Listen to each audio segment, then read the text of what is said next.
ಇನ್ನು ಮುಖ್ಯಮಂತ್ರಿಗಳ ಮೇಲೆ ಬಂದಿರತಕ್ಕಂಥ ಮೂಢ ಹಗರಣ ಮತ್ತು ಭ್ರಷ್ಟಾಚಾರದ ವಿಚಾರದಲ್ಲಿ ರಾಹುಲ್ ಗಾಂಧಿ ಅವರು ಇಲ್ಲಿ ತನಕ ಮೌನವಾಗಿದ್ದಾರೆ. ಯಾವ ಉತ್ತರವನ್ನು ಕೂಡ ಕೊಟ್ಟಿಲ್ಲ. ಇವತ್ತು ದೆಹಲಿಯಲ್ಲಿ ಮುಖ್ಯಮಂತ್ರಿಗಳು ದೆಹಲಿಯಲ್ಲಿ ವರಿಷ್ಠರನ್ನ ಭೇಟಿ ಮಾಡ್ತಾರೆ. ಸೋನಿಯಾ ಗಾಂಧಿ, ರಾಹುಲ್ ಗಾಂಧಿ, ಕೆ.ಸಿ. ವೇಣುಗೋಪಾಲ್ ಇವರೆಲ್ಲರನ್ನೂ ಕೂಡ ಭೇಟಿ ಆಗ್ತಾ ಇದ್ದಾರೆ. ಸೋನಿಯಾ ಗಾಂಧಿ ಭೇಟಿಗೂ ಕೂಡ ಸಮಯವನ್ನು ಸಿದ್ದರಾಮಯ್ಯನವರು ಕೇಳಿದ್ದಾರೆ. ಪ್ರಕರಣಕ್ಕೆ ಸಂಬಂಧಪಟ್ಟಂತೆ ಮಾಹಿತಿ ಮತ್ತು ಸ್ಪಷ್ಟನೆ ನೀಡುವಂತಹ ಸಾಧ್ಯತೆ ಇದೆ. ರಾಹುಲ್ ಗಾಂಧಿ ಭೇಟಿ ವೇಳೆ ಸಿಎಂಗೆ ಸಿಗಲಿದೆಯಾ ಬೆಂಬಲದ ಭರವಸೆ ಅಂತಕ್ಕಂಥ ಪ್ರಶ್ನೆ ಮೂಡ್ತಾ ಇದೆ. ಭವಿಷ್ಯದ ಬೆಳವಣಿಗೆ ಮೇಲೆ ಹೈಕಮಾಂಡ್ ತೀರ್ಮಾನಕ್ಕೆ ಬದ್ಧರಾಗುವ ಸಂದೇಶ ಕೊಡಬಹುದು ಸಿದ್ದರಾಮಯ್ಯನವರು, ಇಲ್ಲ ಅಂತ ಅಲ್ಲ. ಬಟ್ ರಾಹುಲ್ ಗಾಂಧಿ ಇಲ್ಲಿ ತನಕ ಏನು ಮಾತಾಡಿಲ್ಲ, ಸೋನಿಯಾ ಗಾಂಧಿ ಅವರು ಮಾತನಾಡಿಲ್ಲ.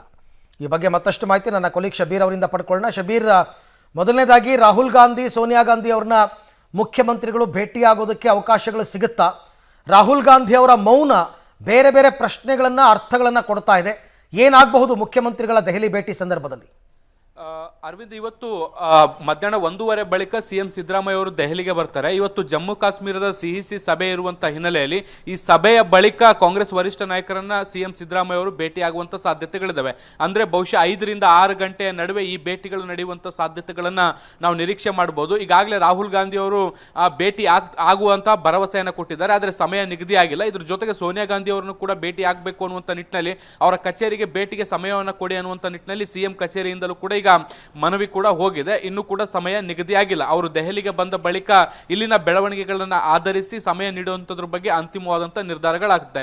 ಇವತ್ತು ರಾಹುಲ್ ಗಾಂಧಿ ಅವರ ಭೇಟಿ ಸಾಕಷ್ಟು ಪ್ರಾಮುಖ್ಯತೆಯನ್ನು ಪಡ್ಕೊಂಡಿರುವಂತದ್ದು ಅರವಿಂದ್. ಯಾಕೆ ಅಂದ್ರೆ ಕಳೆದ ಒಂದು 15 ದಿನಗಳಿಂದ ಮಹತ್ವದ ಬೆಳವಣಿಗೆಗಳಾಗ್ತಾ ಇದ್ರು ಕೂಡ ಕಾಂಗ್ರೆಸ್ನ ಬೇರೆ ಬೇರೆ ನಾಯಕರು, ಪ್ರಮುಖ ಘಟಾನುಘಟಿಗಳೆಲ್ಲರೂ ಕೂಡ ಪ್ರತಿಕ್ರಿಯೆಗಳನ್ನ ಕೊಡ್ತಾ ಇದ್ರು ಕೂಡ ಈವರೆಗೂ ಕೂಡ ರಾಹುಲ್ ಗಾಂಧಿ ಅವರು ಎಲ್ಲೂ ಕೂಡ ಈ ಒಂದು ಪ್ರಕರಣಕ್ಕೆ ಸಂಬಂಧಪಟ್ಟಂತೆ ಮಾತನ್ನ ಆಡಿಲ್ಲ, ಹೇಳಿಕೆಗಳನ್ನ ಕೊಟ್ಟಿಲ್ಲ.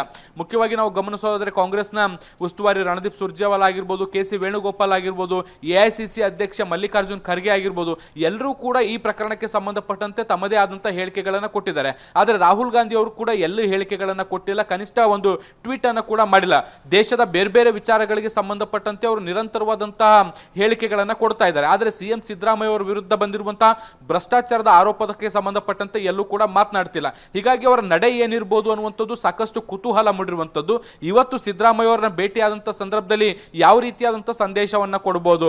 ಒಂದ್ ವೇಳೆ ಸಿಎಂ ಸಿದ್ದರಾಮಯ್ಯ ಅವರ ಬೆನ್ನಿಗೆ ನಿಲ್ತಾರ ಅಥವಾ ಭವಿಷ್ಯದ ಬೆಳವಣಿಗೆಗಳನ್ನ ಆಧರಿಸಿ ಮುಂದಿನ ಹೈಕಮಾಂಡ್ ನಿರ್ಧಾರಗಳಿಗೆ ಬದ್ಧರಾಗಿರ್ಬೇಕು ಅನ್ನುವಂತ ಸೂಚನೆ ಏನಾದ್ರೂ ಕೊಡ್ತಾರ ಅನ್ನುವಂತ ಕುತೂಹಲಗಳಿದಾವೆ. ಇವತ್ತು ಸಿಎಂ ಭೇಟಿ ಆದ ಬಳಿಕ ಏನೆಲ್ಲ ಅಪ್ಡೇಟ್ ಆಗುತ್ತೆ ಅನ್ನುವಂಥದ್ದು ಎಲ್ಲರಿಗೂ ಕೂಡ ಸಾಕಷ್ಟು ನಿರೀಕ್ಷೆಗಳಿದೆ. Arvind, okay, thank you Shabbir. ತಮ್ಮ ಎಲ್ಲ ಮಾಹಿತಿಗಾಗಿ ಧನ್ಯವಾದ. ಇವತ್ತಿನ ಮುಖ್ಯಮಂತ್ರಿಗಳ ದೆಹಲಿ ಭೇಟಿ ಅತ್ಯಂತ ಕುತೂಹಲಕರವಾಗಿದೆ. ಬಟ್ ಕೆಲವೆಲ್ಲ ವಿಚಾರಗಳು ಆಂತರಿಕವಾಗಿ ಏನೇನು ಚರ್ಚೆ ಆಗುತ್ತೆ ಅಂತಕ್ಕಂಥದ್ದು ಬಹಿರಂಗ ಆಗಲ್ಲ. ಬಟ್ ಗೊತ್ತಾಗುತ್ತೆ ಮುಂದೊಂದು ದಿನ ಏನೇನು ಮಾತುಕತೆ ಆಯಿತು ಅಂತಕ್ಕಂಥದ್ದು ಕನ್ಫರ್ಮ್ ಆಗುತ್ತೆ.